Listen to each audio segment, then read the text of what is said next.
এতিয়াৰে পৰা মাধুৰী বুলি জানিব তাৰ মাধুৰী ঘৰখনত এদিন নতুন জীৱনে প্ৰাণ পাইছে আৰু তোমাৰ ছোৱালীজনীৰ নাম ৰাখিবা মাধুৰী মা মাধুৰী জীয়েক মাধুৰী মা মাধুৰীৰ জীয়েক মাধুৰী মা এই ঘৰখন বৰ লাকি ঐ ইমান পতকে ইমান ধুনীয়া নাম এটা পাই গলি মাধুৰী মা তোৰ কাৰণে চালা মই নিজৰ নামটো সলাবলগীয়া হৈছে মাধুৰী নামো বিচাৰি নাপালো দেই মায়ে এই চাবি এই তই শুই গলি নেকি এই যেতিয়াতে শুই থাকো তই তোৰ কাৰণে মোৰ কিমান দিন কিমান ৰাতি টোপনি নাই তোৰ খবৰ আছে এতিয়া বোলে মই কাম কৰিব লাগিব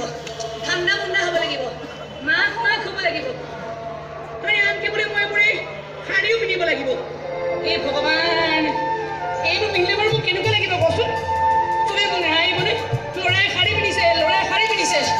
এই ছোৱালী তই কচোন এইখন বাৰু এনেকৈ মেৰিয়াই মই মাক হৈ যামনে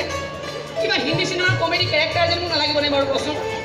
মোৰতো এইখন আইনা আগত থিয় হ'বলৈকে লাজ লাগিছে আমাৰ লোকেলত ক'ব লাগিছিল চবেই মোক চোকালেহেঁতেন ফুলন পাগলী হ'ল ইয়াত ক'বলৈ এনেকৈ থাকিলেহে ৰাইজে ক'ব মাধুৰী মাক হ'ল আৰে চালা কোনটো এংগলৰ পৰা মোক বাৰু মাক যেন লাগে তই কচোন